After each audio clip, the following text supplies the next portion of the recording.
Hi friends, എല്ലാവർക്കും AGS ക്രിയേഷൻസിൻ്റെ പുതിയൊരു എപ്പിസോഡിലേക്ക് സ്വാഗതം. നിങ്ങളെല്ലാവരും ആദ്യമായിട്ടാണ് ഈ ചാനൽ കാണുന്നതെങ്കിൽ സബ്സ്ക്രൈബ് ചെയ്യാൻ മറക്കരുതേ.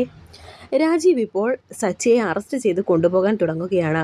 ഇത് കണ്ട് ചിപ്പി ഇപ്പോൾ കാറിൽ നിന്നും ഇറങ്ങി വന്ന് രാജീവിനെ തടയുന്നു. അങ്ങനെ ഇപ്പോൾ ചിപ്പിയുടെ നിർബന്ധം കാരണം സച്ചിയെ വിട്ടയച്ചേക്കാൻ പറഞ്ഞിരിക്കുകയാണ് അവന്തിക. എൻ്റെ മോള് എന്നോടൊരു കാര്യം ആവശ്യപ്പെട്ടതല്ലേ, അതുകൊണ്ട് വിട്ടേക്കാനായി അവന്തിക പറയുന്നുണ്ട്. മോള് പറഞ്ഞത് അമ്മ കേട്ടു, ഇനിയിപ്പോൾ അമ്മ പറയുന്നത് മോള് കേൾക്കണം എന്ന് അവന്തിക ചിപ്പിയോട് പറയുന്നുണ്ട്. മോള് പോയി കാറിൽ കയറിയിരിക്കുക എന്ന് അവന്തിക പറയുന്നു. ഉടനെ സച്ചിൻ പറയുന്നുണ്ട് മോള് പോയിക്കോ എന്ന്. അങ്ങനെ ചിപ്പി കാറിലേക്ക് പോയിരിക്കുന്നുണ്ട്. തൽക്കാലം ആ കൊച്ചിൻ്റെ ബലത്തിൽ നീ രക്ഷപ്പെട്ടു, ഇനിയും നിന്നെ എൻ്റെ കയ്യിൽ കിട്ടും എന്ന് രാജീവ് പറയുമ്പോൾ സച്ചി പറയുന്നുണ്ട്, ആ ഷോൾഡറിലെ മുറിവുണങ്ങി വരുന്നതല്ലേ ഉള്ളൂ, ഇനി ഒരിക്കലും ആ കൈ വീണ്ടും പൊക്കേണ്ടി വരില്ല എന്ന് പറയുമ്പോൾ ഇത് കേട്ട് രാജീവ് വളരെയധികം ദേഷ്യത്തോടെ സച്ചിയോട് പറയുന്നു, നിന്റെ വെളച്ചിൽ ഇനി നടക്കില്ലടാ. ഇത്രയും പറഞ്ഞ് സച്ചി അകത്തേക്ക് പോകാൻ തുടങ്ങുന്നു. ഇത് കണ്ടുകൊണ്ട് വളരെയധികം ദേഷ്യത്തോടെ ഇപ്പോൾ അവന്തികയും സച്ചിയോട് പറയുന്നുണ്ട്, ഇത്രയും കാലം കളിച്ച കളിയല്ല ഇത്.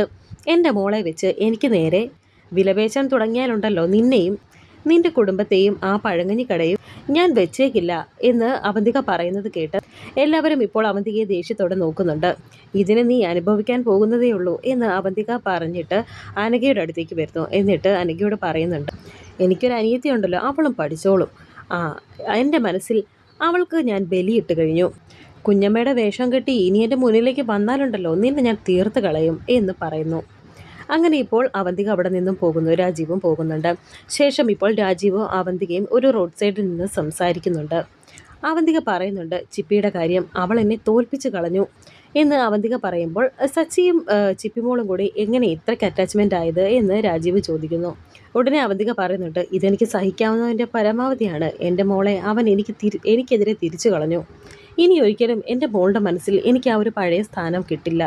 ഇപ്പോൾ ഞാൻ അവൾക്ക് ശത്രുവാണ്, ഇത്രയും നാൾ വളർത്തി വലുതാക്കിയതിൻ്റെ പ്രതിഫലം എന്നൊക്കെ അവന്തിക പറയുമ്പോൾ രാജീവ് പറയുന്നുണ്ട്, ഞാൻ ആലോചിക്കുന്നത് അതല്ല മാഡം, അവന് മാഡത്തിനോട് വല്ല മുൻവൈരാഗ്യവുമുണ്ടോ?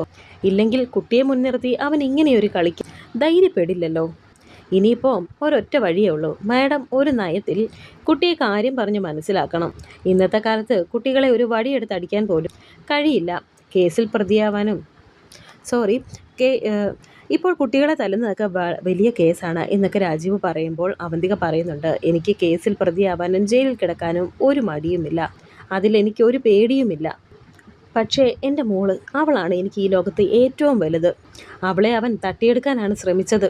അതിന് ആ കുടുംബത്തോട് എനിക്ക് മാപ്പ് കൊടുക്കാൻ സാധിക്കില്ല എന്നൊക്കെ അവന്തിക പറയുന്നുണ്ട്. ഉടനെ ഇപ്പോൾ രാജീവ് പറയുന്നു, അമ്മാവൻ്റെ കേസിൽ അവനെ കൊടുക്കാൻ നോക്കിയതിൻ്റെ പ്രതികാരമായിരിക്കും എന്ന് രാജീവ് പറയുമ്പോൾ അവന്തിക പറയുന്നുണ്ട്, അവൻ്റെ പ്രതികാരവും പുറപ്പാടും എന്തിനാണെന്ന് എനിക്ക് നല്ല വ്യക്തമായിട്ടറിയാം.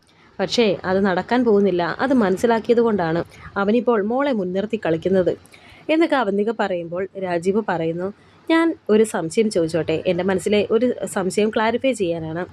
ഒരു കേസിൻ്റെ ഡീറ്റെയിൽസ് കേൾക്കുമ്പോൾ അല്ലെങ്കിൽ ഒരു ക്രൈംസിൽ ചെന്ന് നിൽക്കുമ്പോൾ ഒരു പോലീസ് ഉദ്യോഗസ്ഥന് ചില സൂചനകൾ കിട്ടും, അത് തെറ്റില്ല. പക്ഷേ അമ്മാവൻ്റെ കേസിൽ അവനെ പ്രതിയാക്കണമെന്ന് മേഡം പറഞ്ഞതിന് പിന്നിലെ കാര്യം എത്ര ആലോചിച്ചിട്ടും എനിക്ക് യാതൊരു പിടിയും കിട്ടുന്നില്ല. ഉടനെ അവന്തിക പറയുന്നുണ്ട്, കാരണങ്ങളൊക്കെ ചോദിക്കാതിരിക്കാൻ വേണ്ടിയിട്ടാണല്ലോ നമ്മൾ തമ്മിൽ ഒരു എഗ്രിമെൻ്റ് ഇട്ടത്. അല്ലെങ്കിൽ തന്നെ ഒരു കാരണവുമില്ലാതെ ഞാൻ ഒന്നും ചെയ്യില്ലെന്ന് രാജീവിന് അറിയില്ലേ എന്ന് ചോദിക്കുമ്പോൾ രാജീവ് പറയുന്നുണ്ട്, പക്ഷേ അവനും മേഡവും തമ്മിലുള്ള ഈ ഗെയിം കൂടി വരുന്നത് കൊണ്ട് മേഡത്തിൻ്റെ മനസ്സിൽ മറ്റെന്തോ ഉണ്ടെന്നൊരു തോന്നൽ. അവനെ പൂട്ടാൻ എന്തായാലും ഒരു അവസരം കിട്ടും എന്നൊക്കെ രാജീവ് പറയുന്നു. അവൻ മാത്രമല്ല ഇപ്പോൾ എൻ്റെ മുന്നിലെ പ്രശ്നം, അവനും അവൻ്റെ വീട്ടുകാരും എല്ലാവരും ചേർന്നിട്ടാണ് എൻ്റെ മോളെ എനിക്കെതിരെ തിരിക്കാൻ ശ്രമിക്കുന്നത്. അതിനുവേണ്ടി അവനും അവൻ്റെ കുടുംബവും കണ്ടെത്തിയ മാർഗം അത് നേരിട്ടല്ലെന്ന് മനസ്സിലായില്ലേ? എൻ്റെ മോളെ മുൻനിർത്തിയുള്ള യുദ്ധം അതിന് വെച്ച് പൊറപ്പിക്കാൻ സാധിക്കില്ല. ഉടനെ രാജീവ് പറയുന്നുണ്ട്, മേഡം പറഞ്ഞത് നോക്കുമ്പോൾ അത് കറക്റ്റാണ്. രാജീവ് ഇങ്ങനെയൊക്കെ പറയുമ്പോൾ അവന്തിക പറയുന്നുണ്ട്, ഞാൻ 2 ദിവസം സ്ഥലത്തുണ്ടാകില്ല, ഒരു കോൺഫറൻസ് അറ്റൻഡ് ചെയ്യാനുണ്ട്. അത് കഴിഞ്ഞ് തിരിച്ചെത്തിയാൽ അവൻ്റെ കുടുംബത്തിലെ ആണിക്കല്ല് ഞാൻ പിഴുതെടുക്കും. ചിലത് ഞാൻ പ്ലാൻ ചെയ്തിട്ടുണ്ട്. രാജീവ് കൂടെ ഉണ്ടാകണം എന്ന് അവന്തിക പറയുന്നു. മേഡം ധൈര്യമായിട്ട് പോയിക്കോളൂ, ഞാൻ കൂടെ തന്നെ ഉണ്ടാകും എന്ന് രാജീവും പറയുന്നുണ്ട്. ഇതും പറഞ്ഞ് അവന്തിക ഇപ്പോൾ അവിടെ നിന്നും പോകുന്നു. അവന്തികയും സച്ചിയും തമ്മിലുള്ളത് വെറും വൈരാഗ്യമാണെന്ന് എനിക്ക് തോന്നുന്നില്ല, അതിനു പിന്നിൽ മറ്റെന്തോ ഉണ്ട് എന്നിങ്ങനെ മനസ്സിൽ വിചാരിക്കുകയാണ് രാജീവ്. ശേഷം കാണിക്കുന്നത് ഗൗരിയും അർച്ചനയും ഗോകുലും കൂടി അവർ 3 പേരും കൂടി ഇരുന്ന് സംസാരിക്കുകയാണ്. ചിപ്പി സച്ചിയങ്ങളുടെ വീട്ടിലേക്കാണ് പോയതെന്ന് ഗൗരി പറയുന്നുണ്ട്. അതൊക്കെ ശരിയാണ്, പക്ഷേ പറയാതെ പോയതിലല്ലേ ഇവിടെ പ്രശ്നമുണ്ടായത് എന്ന് ഗോകുൽ പറയുമ്പോൾ ഗൗരി വീണ്ടും പറയുന്നുണ്ട്, സച്ചിയങ്കിളിനെ ചിപ്പിയുടെ അമ്മയ്ക്ക് തീരെ ഇഷ്ടമല്ല. ഇത് കേട്ടപ്പോൾ അർച്ചന ചോദിക്കുന്നുണ്ട്, അന്ന് ഗോകുലിൻ്റെ കൂടെ ഹോസ്പിറ്റലിൽ ഭാര്യ അന്വേഷിച്ച് വന്ന ആളല്ലേ ഈ സച്ചി? അതെ എന്ന് ഗോകുൽ പറയുന്നുണ്ട്. അതൊരു പാവം മനുഷ്യനാണ്. 7-8 വർഷമായി അയാളുടെ ഭാര്യയും കുഞ്ഞിനെയും അന്വേഷിച്ചു നടക്കുന്നു എന്ന് ഗോകുൽ പറയുന്നു. ഉടനെ ഗൗരി പറയുന്നുണ്ട്, ഇന്ദുട്ടിയുടെ അച്ഛനാണ് സച്ചി അങ്കിൾ. ചിപ്പിക്ക് സച്ചി അങ്കിളിനെ വലിയ ഇഷ്ടമാണെന്ന് പറയുന്നുണ്ട്. അയാളുടെ ഭാര്യയെക്കുറിച്ച് വല്ല വിവരം കിട്ടിയോ എന്നിപ്പോൾ അർച്ചന ചോദിക്കുന്നുണ്ട്. അപ്പോൾ ഗൂഗിൾ പറയുന്നുണ്ട്, ഇല്ലടോ, ഇതുവരെ കിട്ടിയിട്ടില്ല. പക്ഷേ കിട്ടും. ഒരു ദിവസം അയാൾ അവരെ എങ്ങനെയെങ്കിലും അന്വേഷിച്ച് കണ്ടെത്തും. അതെനിക്ക് ഉറപ്പാണെന്ന് ഗൂഗിൾ പറയുന്നു. ഫാദേഴ്സ് ഡേയിൽ സ്കൂളിൽ വെച്ച് നടന്ന സംഭവം എല്ലാവർക്കും ഒരു ഷോക്കായിരുന്നു എന്ന് ഗൗരി പറയുമ്പോൾ ഇത് കേട്ട് ഗൂഗിൾ പറയുന്നുണ്ട്, അതെ, സ്റ്റേജിൽ വെച്ച് ആ കുട്ടി അങ്ങനെ പറയുമെന്ന് വിചാരിച്ചില്ല. ഇത് കേട്ടിപ്പോൾ അർച്ചന പറയുന്നുണ്ട്, സത്യം പറഞ്ഞാൽ ആ കുട്ടിയുടെ അമ്മയുടെ കാര്യമാണ് കഷ്ടം. ഒരു കുഞ്ഞിനെ ദത്തെടുത്ത് വളർത്താനും അതിനെ സ്നേഹിക്കാനും ഒന്നും ആർക്കും അങ്ങനെ കഴിയില്ല. അതിന് നല്ലൊരു മനസ്സ് വേണം. അവർക്ക് ആ കുട്ടിയോട് ഒരുപാട് സ്നേഹവും ഇഷ്ടവും ഒക്കെയുണ്ട്. അതുകൊണ്ടല്ലേ അച്ഛൻ്റെ വേഷം കെട്ടി എല്ലാവരുടെയും മുന്നിലേക്ക് വന്നത്. വേറെ ഏതെങ്കിലും അമ്മമാരാണെങ്കിൽ അങ്ങനെ ചെയ്യുമോ എന്നൊക്കെ ഇപ്പോൾ അർച്ചന ചോദിക്കുന്നു. അവൾക്ക് അച്ഛനും അമ്മയും ആരുമില്ലെന്ന് കേട്ടപ്പോൾ ശരിക്കും ഞങ്ങൾക്ക് സങ്കടമായെന്ന് ഗൗരി പറയുന്നുണ്ട്. ഇപ്പോൾ ഗോകുൽ പറയുന്നുണ്ട്, ആ കുട്ടി വാശി പിടിച്ചതിന് അതിന് തെറ്റു പറയാൻ സാധിക്കില്ല. എല്ലാവരുടെയും അച്ഛനും അമ്മയും സ്കൂളിലേക്ക് വരുമ്പോൾ ആ കുട്ടിയും അത് ആഗ്രഹിക്കില്ലേ. ഉടനെ അർച്ചന പറയുന്നുണ്ട്, എത്രയൊക്കെ വാശി പിടിച്ചാലും ചിപ്പി മോളോട് നീ എൻ്റെ സ്വന്തം മകളല്ല എന്നൊക്കെ എങ്ങനെ പറയാൻ സാധിക്കും. അവരുടെ ധർമ്മസങ്കടം അത് മനസ്സിലാക്കണം. അനാഥത്വം അറിയുന്നതും അനാഥത്വം അനുഭവിക്കുന്നതും അനാഥയായ ഒരു കുട്ടിയെ ദത്തെടുക്കുന്നതും രണ്ടും മാനസികമായി വല്ലാത്ത ഒരു അവസ്ഥയാണ് എന്ന് ഗോകുലും പറയുന്നുണ്ട്. ചിപ്പിമോള് ഈ കാര്യങ്ങളൊക്കെ എങ്ങനെയാ അറിഞ്ഞതെന്ന് മോൾക്കറിയാമോ എന്ന് ഗൗരിയോട് അർച്ചന ചോദിക്കുന്നുണ്ട്. ഉടനെ ഗൗരി പറയുന്നുണ്ട്, അതൊന്നും അറിയില്ല, പക്ഷേ അവൾ അച്ഛനെ ഒരുപാട് മിസ് ചെയ്യുന്നുണ്ട്. അച്ഛൻ്റെ കാര്യങ്ങൾ പറയുമ്പോഴൊക്കെ അവൾക്ക് വല്ലാത്ത ഒരു സങ്കടമുണ്ട് എന്നൊക്കെ ഗൗരി പറയുന്നു. ആ കുഞ്ഞ് തനിക്ക് ആരുമില്ല, അതിനെ ദത്തെടുത്തതാണെന്ന് പരസ്യമായി പറഞ്ഞപ്പോൾ അവരുടെ സമനില കൈവിട്ടു പോയി കാണും. ആ സ്ത്രീയുടെ എന്നല്ല ആരുടെ ആയാലും ആ മനസ്സ് കൈവിട്ടു പോകും. അതേ സ്ഥാനത്ത് ഞാനെങ്ങാനുമായിരുന്നെങ്കിൽ അവിടെ വെച്ച് തന്നെ മരിച്ചു വീണേനെ എന്ന് അർച്ചന പറയുന്നത് കേട്ട് ഗോകുൽ ഒന്ന് ഞെട്ടുന്നുണ്ട്. വളരെയധികം ടെൻഷനോടെ നിൽക്കുകയാണ് ഗോകുൽ.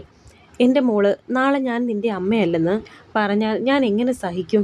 അമ്മ പിന്നെ ജീവിച്ചിരുന്നിട്ട് എന്താ കാര്യം എന്നൊക്കെ അർച്ചന പറയുന്നുണ്ട്. ഉടനെ ഗൗരി പറയുന്നു, ഞാനെന്തിനാ അങ്ങനെയൊക്കെ പറയുന്നത്? അമ്മേൻ്റെ സ്വന്തം അമ്മയല്ലേ എന്ന് ഗൗരി ചോദിക്കുമ്പോൾ ഞാനൊരു എക്സാമ്പിൾ പറഞ്ഞതല്ലേ ഉള്ളൂ എന്ന് പറഞ്ഞ് ഗൗരി ഇങ്ങനെ ചേർത്ത് പിടിക്കുകയാണ് അർച്ചന. ചിപ്പിക്ക് അവളുടെ അമ്മയെ ഒരുപാട് ഇഷ്ടമാണ്. അവൾ എന്തു പറഞ്ഞാലും വാങ്ങിച്ചു കൊടുക്കും.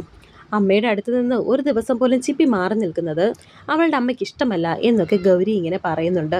ഇത് കേട്ട് ഇപ്പോൾ അർച്ചന പറയുന്നുണ്ട്, എല്ലാ അമ്മമാർക്കും അതുപോലെ തന്നെയാണ്. മോളെ ഒരു ദിവസം കാണാതിരുന്നാൽ അമ്മയുടെ നെഞ്ച് പിടഞ്ഞു പോവില്ലേ എന്ന് അർച്ചന പറയുന്നുണ്ട്. അതെനിക്ക് മനസ്സിലായതാണ്. ഞാനെന്ത് സ്ലീപ്പ് ഓവറിന് പോയപ്പോഴല്ലേ അമ്മയ്ക്ക് തലവേദനയും പനിയുമായി ഹോസ്പിറ്റലായത് എന്ന് ഗൗരി പറയുന്നു. സത്യം പറഞ്ഞാൽ എനിക്ക് ചിപ്പിമോളുടെ അമ്മയോട് സഹതാപം തോന്നുകയാണ്. അവരൊരു പാവ സ്ത്രീയാണ്, ഒരുപാട് നന്മയുള്ള സ്ത്രീയാണ് എന്ന് അർച്ചന പറയുമ്പോൾ ഗൗരി പറയുന്നുണ്ട്, ചിപ്പിയും സച്ചിയങ്കളും തമ്മിൽ വലിയ കമ്പനിയാണ്. ചിപ്പിയാണെങ്കിൽ സച്ചിയങ്കളിനെ കറക്കി കയ്യിലെടുത്ത് കാറിൽ കയറി കറങ്ങുകയൊക്കെ ചെയ്യും. പിന്നെ സച്ചിയങ്കളാണെങ്കിൽ ചിപ്പി പറയുന്നതിനൊക്കെ അനുസരിക്കുകയും ചോക്ലേറ്റൊക്കെ വാങ്ങിച്ചു കൊടുക്കുകയും ചെയ്യും. അവളുടെ മനസ്സിലെ അച്ഛൻ്റെ റോൾ മോഡലാണ് സച്ചിയങ്കിൾ. അതാണ് അവൾക്ക് സച്ചിയങ്കിളിനെ ഇത്രയ്ക്കിഷ്ടം എന്ന് ഗൗരി പറയുമ്പോൾ ചിപ്പിക്ക് എന്നോടും വലിയ കാര്യമാണെന്ന് അർച്ചനയും പറയുന്നുണ്ട്. ഇത് കേട്ടുകൊണ്ട് ഗൗരി പറയുന്നുണ്ട്, എൻ്റെ അമ്മയെ പിന്നെ ആർക്കാ ഇഷ്ടമില്ലാത്തത്? എൻ്റെ അമ്മ അത്രയ്ക്ക് സ്വീറ്റ് അല്ലേ അച്ഛാ എന്നിങ്ങനെ ഗൂഗിളിനോട് ചോദിക്കുന്നുണ്ട് ഗൗരി. ഇത് കേട്ട് ഗൂഗിൾ പറയുന്നുണ്ട്, മോള് പറഞ്ഞത് 100% ശരിയാണ്. മോളുടെ അമ്മയെ ആർക്കാ ഇഷ്ടമല്ലാത്തത്? ഉടനെ ഇപ്പോൾ അർച്ചന പറയുന്നു, എനിക്ക് ആ സ്ത്രീയെ ഒന്ന് കാണണമെന്നുണ്ട്, നമ്മുടെ ചിപ്പിമോളുടെ അമ്മയെ. അർച്ചന ഇങ്ങനെ പറയുന്ന കേട്ട് ഗൂഗിൾ പറയുന്നുണ്ട്, കാണണമല്ലോ, തന്നെ ഒന്ന് കണ്ട് ഒരു താങ്ക്സ് പറയണമെന്ന് പറഞ്ഞിരുന്നു ചിപ്പിയുടെ അമ്മ. തമ്മിൽ കാണേണ്ടവരെ ദൈവം എപ്പോഴായാലും കൂട്ടിമുട്ടിക്കും, അത് ഉറപ്പാണ് എന്ന് ഗൂഗിൾ പറയുന്നുണ്ട്. അങ്ങനെ ഇപ്പോൾ ഗൂഗിളിനൊരു കോള് വരികയാണ്. ഫോണും എടുത്തുകൊണ്ട് ഗൂഗിൾ ഇപ്പോൾ പുറത്തേക്ക് പോകുന്നു. ഈ സമയം അർച്ചന ഇപ്പോൾ മനസ്സിൽ വിചാരിക്കുന്നുണ്ട്, ആ ചിപ്പിമോളുടെ അമ്മയും ഞാനും നേരിട്ട് കാണേണ്ടവർ തന്നെയാണെന്നാണ് എൻ്റെ മനസ്സ് പറയുന്നത് എന്നിങ്ങനെ വിചാരിക്കുന്നു. ശേഷം കാണിക്കുന്നത് അവന്തികയാണ്. ചിപ്പി ഇപ്പോൾ റൂമിൽ കിടന്ന് ഉറങ്ങുന്നുണ്ട്. അപ്പോൾ ഈ സമയം അവന്തിക അവിടേക്ക് വരുന്നു. എന്നിട്ട് ചിപ്പിയുടെ തലയിൽ തലോടിക്കൊണ്ട് പറയുന്നുണ്ട്, മനസ്സിൽ പറയുന്നുണ്ട്, ഞാനൊരു നല്ല അമ്മയാണോ എന്നെനിക്കറിയില്ല, പക്ഷേ ഈ ലോകത്ത് നിന്നോളം മറ്റൊന്നിനെയും ഞാൻ സ്നേഹിക്കുന്നില്ല. അമ്മയ്ക്ക് നീയാണ് മോളെ ഈ ലോകത്ത് ഏറ്റവും വലുത്. നീ ഇല്ലാതെ എനിക്ക് പറ്റില്ല. നിന്നെ ഞാൻ പ്രസവിച്ചിട്ടില്ലായിരിക്കാം, പക്ഷേ നിന്നെ ഞാൻ എൻ്റെ സ്വന്തമാക്കി മാറ്റിയതാണ്. എന്നേക്കാൾ വലുതായി നിന്റെ മേൽ അധികാരം സ്ഥാപിക്കാൻ മറ്റാരെയും ഞാൻ അനുവദിക്കില്ല. ഈ ലോകത്ത് അവന്തികയ്ക്കുള്ള ഏറ്റവും വലിയ സ്വത്താണ് എൻ്റെ മോള്. ഇനി എൻ്റെ അടുത്തു നിന്ന് നിന്നെ അടർത്തി മാറ്റാൻ ഞാൻ ആരെയും സമ്മതിക്കില്ല. അതിനുവേണ്ടി എന്ത് ചെയ്യാനും ഞാൻ മടിക്കില്ല. നീ എൻ്റെ മാത്രം മോളാണ്.